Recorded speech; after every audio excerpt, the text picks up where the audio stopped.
SK news पर बात करने के लिए हमारे साथ मौजूद हैं चंद्रशेखर आज़ाद कृषि एवं प्रौद्योगिकी विश्वविद्यालय की कुलपति आनंद प्रकाश जी। आनंद कुमार जी से हम जानने की कोशिश करेंगे सीएसए से संबंधित क्या कार्य योजनाएँ आगामी समय की हैं और किस तरीके से सीएसए में क्या परिवर्तन से हैं और क्या कार्य आगे होने वाले, इस पर कुछ हम उनसे बात करेंगे। सर, एसके न्यूज़ पर आपका स्वागत है।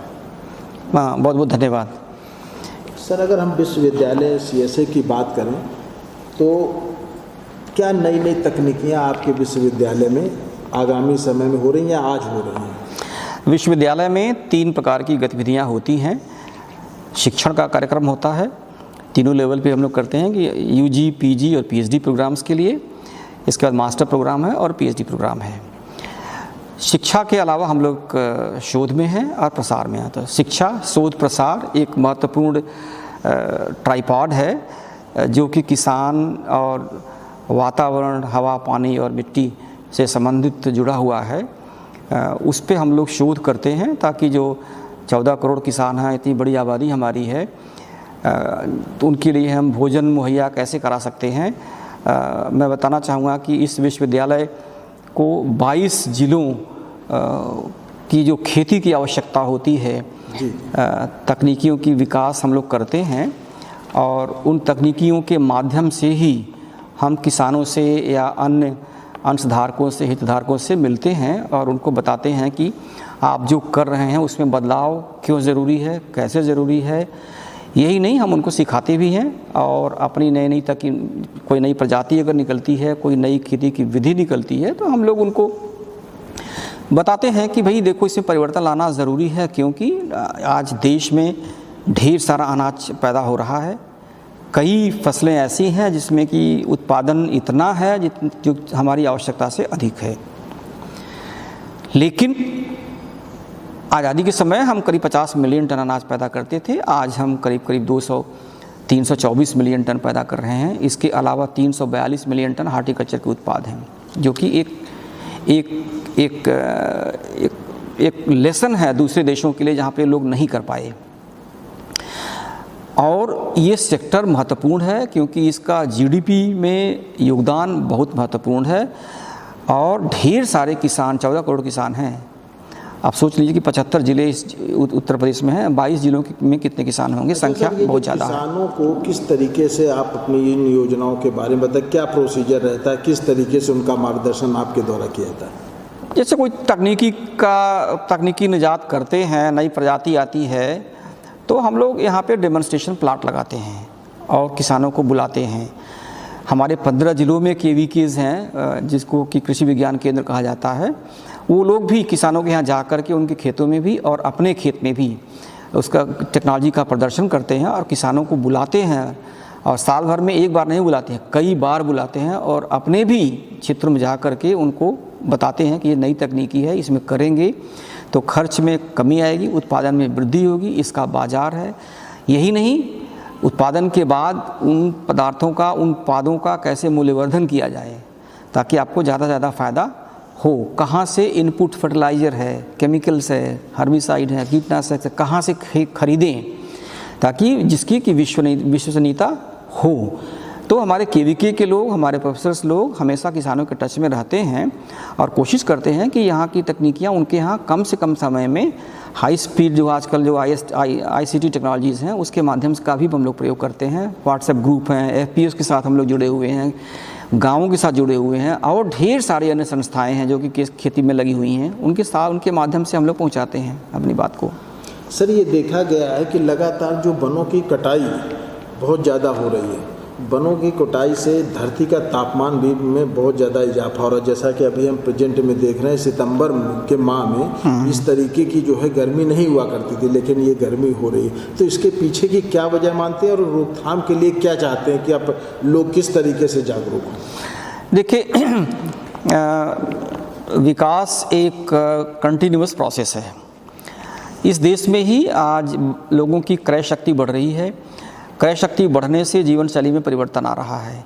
कई परिवर्तन जीवन शैली में ऐसे भी हो रहे हैं जिससे कि जो कार्बन का उत्सर्जन होता है वो ज़्यादा बढ़ रहा है, ऐसी गैसों का उत्पादन ज़्यादा बढ़ रहा है। पॉल्यूटेंट्स के अलावा, प्रदूषित करने वाली गैसें जो होती हैं उनके अलावा उनको हीट ट्रैपिंग एजेंट्स कहते हैं। वो जो है बढ़ रहा है, उसके कई कारण हैं, एक दो कारण नहीं है।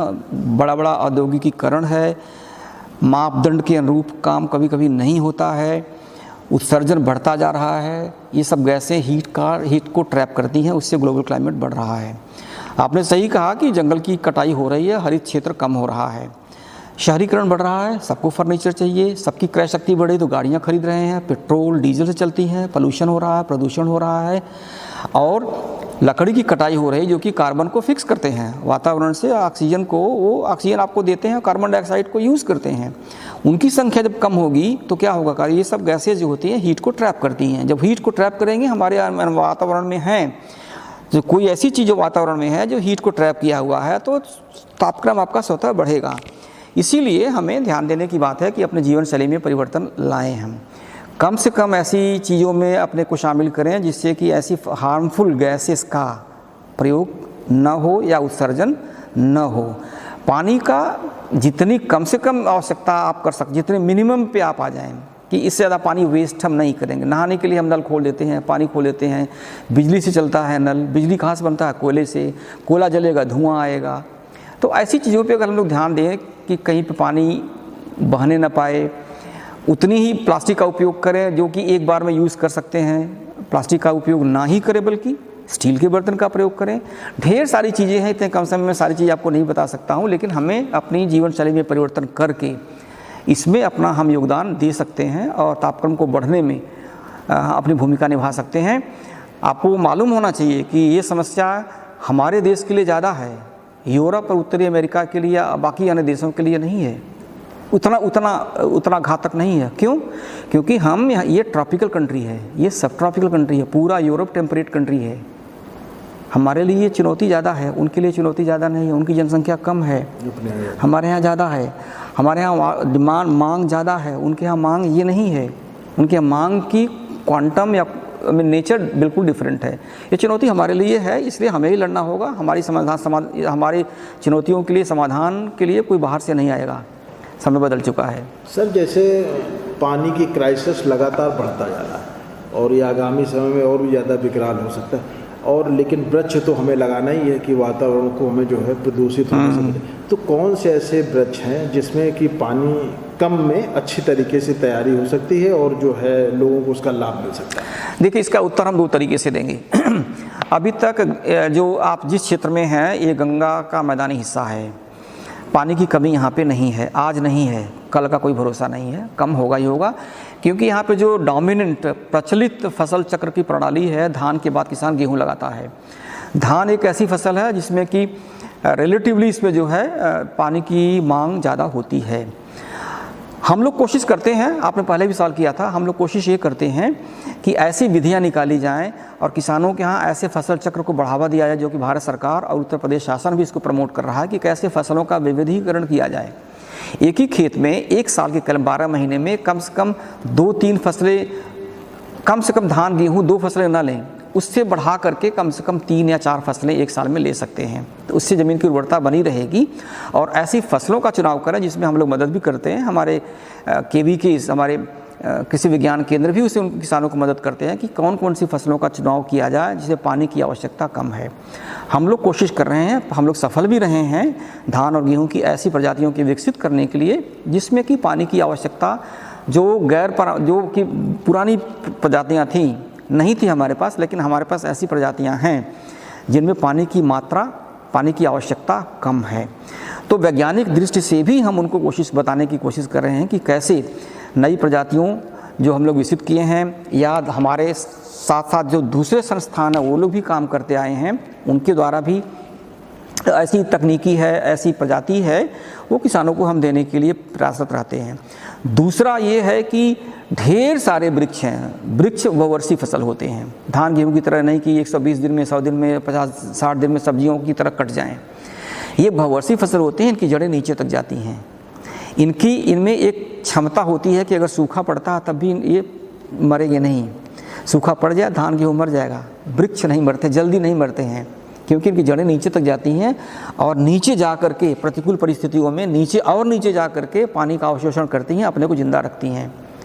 अपने को जिंदा रखती हैं, मतलब कार्बन डाइऑक्साइड को सोखेंगी, ऑक्सीजन हमारे लिए देंगी, और उनसे, उनकी पत्तियों से लगातार पानी का उत्सर्जन होता रहता है, जो कि वातावरण को ठंडा रखने में काम करता है। इसीलिए कहा जाता है कि ज़्यादा से ज़्यादा जहाँ भी आप रहते हैं वृक्ष लगाएं, वृक्ष कटने ना दें, रोकें। कहीं पे वृक्ष सूख रहा किसी वजह से तो उसको किसी तरीके से जो संस्थान हैं उससे संबंधित उनको सूचना दिया जाए, यह भी हमारा कर्तव्य है, ताकि इनकी संख्या बढ़े।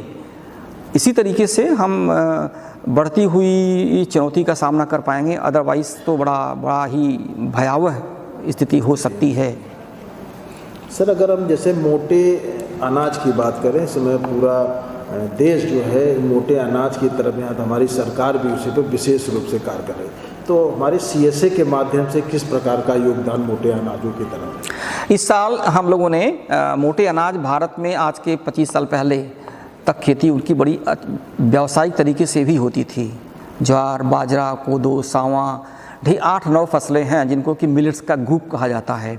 ऐसी फसलों की खेती होती थी, लेकिन किसी वजह से इसमें व्यावसायीकरण का अगला स्तर हम लोग अपना नहीं पाए, और इसी बीच ऐसा हुआ कि सूखा पड़ा और दिक्कतें आई, हमारी मांग बढ़ती गई, हमारी संसाधन सीमित थे, और हम उस समय हमारे यहाँ इतने कृषि विश्वविद्यालय नहीं थे, तो तकनीकियों का अभाव था, हमारे पास शोधकर्ता नहीं थे, स्किल्ड ह्यूमन रिसोर्सेज नहीं थी, ताकि उत्पादन को त्वरित गति से बढ़ाया जा सकता है, संभव नहीं था। इसीलिए हम लोगों ने गेहूं की खेती पे ध्यान दिया, जिसका कि बीज बाहर से आया था, मौनी किस्में आई, उसकी उत्पादकता बढ़ी और भुखमरी से निजात हम लोग पाए। इसमें जो है, इस प्रक्रिया में मिलेट्स पीछे छूट गया, मोटे अनाज छूट गए, लेकिन उनकी आवश्यकता आज है, क्योंकि परिवर्तन हो रहा है, तापक्रम बढ़ रहा है, पानी कम हो रहा है, लोगों को स्वास्थ्य संबंधी समस्याएं हो रही हैं। अगर हमारे खान पान में अगर मिलेट्स उससे संबंधित आती हैं, क्योंकि इसमें पोषण ज़्यादा है, ख़ास तौर से मैं आयरन की बात करूंगा। आयरन की डेफिशिएंसी, आयरन की कमी हमारे यहाँ देश में महिलाओं को, भाइयों बहनों में भी है। 5 साल से बच्चों में आयरन की डेफिशिएंसी है। आयरन बहुत ही महत्वपूर्ण एलिमेंट है, ब्रेन के विकास के लिए बहुत ज़रूरी है, बहुत महत्वपूर्ण है। गेहूँ में उतना नहीं जितना कि मिलेट्स में है। और मिलेट्स की खासियत ये है कि हिंदुस्तान में ये एडाप्टेड था, इसको एक हिंदुस्तान, उसके लिए कोई नई जगह नहीं है, हिंदुस्तान में हुआ है, तकनीकियाँ अवेलेबल हैं, प्रजातियाँ हैं। सिर्फ एक ध्यान देने की बात है, किसानों को जोड़ करके व्यावसायिकता अगले स्तर पर लाएं, ताकि व्यावसायिक दृष्टि से किसान या जो भी उसमें शामिल होना चाहता, खेती करने में, उसके प्रसंस्करण में, उसके बाजारीकरण में, उसके भंडारण में, सभी को एक साथ जोड़ करके इसमें अगर व्यवसाय आता है तो स्वतः मिलेट जो है एक महत्वपूर्ण फसल के रूप में आएगी, और इसमें जितने भी अंशधारक जुड़े हुए हैं सबका फ़ायदा होगा, समाज का फ़ायदा होगा, हमारे स्वास्थ्य के लिए हितकर होगा। सर, अगर ये जो कृषि शिक्षा में किस तरीके का परिवर्तन जो है आगे CSA के माध्यम से होगा? शिक्षा में CSA के अलावा पूरे हिंदुस्तान में कृषि की शिक्षा में खास तौर से मौलिक परिवर्तन की आवश्यकता है, क्योंकि भारतीय कृषि इस समय एकदम ट्रांजिशन पे है, एकदम बदलाव की स्थिति में है। प्रधानमंत्री जी कहते हैं कि खेती का डिजिटाइजेशन होना चाहिए, डिजिटल खेती होनी चाहिए, ताकि किसान हमारे उतने स्किल्ड नहीं हैं, या यूँ कह लीजिए कि उनके पास सारी सूचनाएं कभी कभी समय पे नहीं पहुंच पाती हैं। इसीलिए कभी कभी थोड़ी जानकारी के अभाव में भी कभी कभी किसान ऐसा करते हैं कि कृषि रसायनों का, कीटनाशकों का प्रयोग ज़रूरत से ज़्यादा कर देते हैं। कहाँ जाएगा वो? जब ज़रूरत से ज़्यादा होगा तो वो सोचते हैं कि थोड़ा सा ज़्यादा डाल देंगे तो और प्रभावी नियंत्रण हो जाएगा कीड़ों से, बीमारियों से, लेकिन ऐसा होता नहीं है। जितना भी कीटनाशक या कोई फंजीसाइड या कोई दवाई छिड़की जाती है, मुश्किल से 30% ही प्रयोग हो पाता है। बाकी कहाँ जाएगा? सब पानी में घुलनशील है, हवा में जाएगा, मिट्टी में जाएगा, वही पानी में घुल करके नीचे जाएगा, हमारे लिए खतरा का विषय बना हुआ है। इसलिए आवश्यक है कि किसानों को इस विषय में जानकारी दें, और हमें इस विश्वविद्यालय में ह्यूमन रिसोर्सेज, ट्रेंड और स्किल्ड ह्यूमन रिसोर्सेज हम पैदा करते हैं देश के लिए। कल वो हमारे लिए शिक्षक बनेंगे, शोधकर्ता बनेंगे, गवर्नमेंट में जाएंगे, प्राइवेट में जाएंगे, अपना बिजनेस इस्टेब्लिश करेंगे। तो हम कोशिश करते हैं शिक्षा के माध्यम से कि कैसे शिक्षा को नवीनीकरण किया जाए, कैसे शिक्षा के जो कंटेंट है खास तौर से उसमें परिवर्तन लाएं, और जो चुनौतियां हल करने में समर्थ हों, सिर्फ ये नहीं कि आएँ और उनको हम पाठ्यक्रम में जो दिया गया है उसको पढ़ा करके और उनको डिग्री बांट करके भेज दें। प्रैक्टिकली भी उसका उनको उनमें व्यावहारिकता लाएं, उनको खेत में भेजते हैं हम लोग, खेत में बताते हैं कि किस फसल में क्या ज़रूरी है, क्यों कीटनाशक की दवाइयाँ कितनी मात्रा में अप्लाई करनी चाहिए, उस नहीं करने पे घातक क्या है, क्या नुकसान है। पोषण, हम ऐसी प्रजातियों का विकास कर रहे हैं जिसमें कि पोषण क्षमता पहले से ज़्यादा है, इसमें विटामिन ज़्यादा हैं, मिनरल्स ज़्यादा हैं, फाइटो एक्टिव कंपाउंड्स ज़्यादा हैं।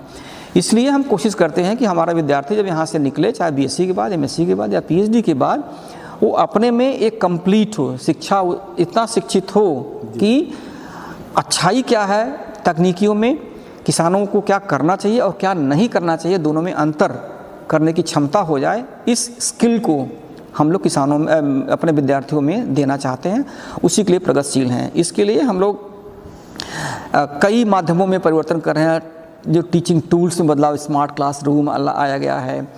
हम लोग कोशिश करते हैं कैसे आर्टिफिशियल इंटेलिजेंस का प्रयोग खेती में किया जाए, बच्चों को बताया जाए। हम ड्रोन्स खरीद रहे हैं, पैसा हमारा आ गया है, हम लोग ड्रोन्स खरीद रहे हैं कि ड्रोन से कैसे खेती में इसका जो है मशीनीकरण हो सके। मशीनीकरण होगा तो बीमारी लगेगी तो हम एक छोटी सी रोबोट को खेत में दौड़ा देंगे, बता देगा कहाँ बीमारी लगी है, दवाई कहाँ छिड़कना है, बजाय कि पूरे खेत में हम छिड़काव करें। कुल मिला के जो लेटेस्ट टेक्नोलॉजियाँ चल रही हैं उससे भी जानकारी रखना बहुत बिल्कुल, इसलिए ताकि, और यही नहीं, जानकारी रखना आपके लिए आपकी मजबूरी में समझता हूँ, क्योंकि हम ग्लोबल स्पर्धा में हैं। अगर दूसरे देशों की तुलना में हमारे बच्चे कमज़ोर हैं तकनीकी दृष्टि से, हम पीछे हो जाएंगे। हमारी कोशिश है कि हम शिक्षा में बदलाव ला करके प्रभाविता लाएं, कंटेंट के साथ उनको व्यावहारिक ज्ञान दें, उनको ज़्यादा भविष्य के बारे में बताएं कि आने वाले दिनों में जो चुनौतियां हैं, नॉलेज और साइंस बेस्ड नॉलेज के ही आधार पर उसका समाधान है, दूसरा कहने से नहीं होगा। और इसके लिए सरकार के लिए नीतिगत फैसले लिए गए हैं, केंद्र सरकार के द्वारा भी, राज्य की सरकार के द्वारा भी। उनके मद्देनज़र हम लोग कोशिश करते हैं कि उनके साथ, अकेले हम नहीं कर सकते, प्राइवेट संस्थाएं हैं उनके साथ, प्राइवेट कंपनीज़ हैं उनके साथ। आर्टिफिशियल इंटेलिजेंस के लिए हम लोग तमाम, जैसे कानपुर में IIT है, यहाँ पे HBTU है, इनके साथ हम लोगों ने MOU साइन किया हुआ है। पिछले हफ्ते हमने साइन किया है ऑस्ट्रेलिया के वेस्टर्न सिडनी यूनिवर्सिटी से MOU साइन किया है। हमारे बच्चे जाने का उसमें प्राविधान रखा गया है। तो हम लोग कोशिश कर रहे हैं कि हमारे बच्चे जब निकले यहाँ से तो कभी किसी भी स्टेज पे उनमें ये महसूस ना हो कि हम एक ऐसे विश्वविद्यालय से आए हैं जिनमें कि ये कमियां हैं। अपने को प्रतिस्पर्धी महसूस करें, ऐसे शिक्षा हम देने के लिए प्रयासरत हैं। ठीक सर, थैंक यू। ये थे CSA के कुलपति आनंद कुमार जी, जिन्होंने बड़े विद्वाकी से हमारे द्वारा पूछे गए प्रश्नों का उत्तर दिया और बहुत अच्छी तरीके से मार्गदर्शन किया कि आज के समय में वो चाहे CSA के एजुकेशन से रिलेटेड हो या किसी प्रकार की फसल से रिलेटेड हो, पौधे से रिलेटेड हो, यहाँ तक मोटे अनाजों पर भी उन्होंने बहुत शानदार तरीके से अपनी बातों को हमारे साथ साझा किया। कैमरामैन संतोष गुप्ता के साथ मैं संजय मौर्य, SK न्यूज़ कानपुर।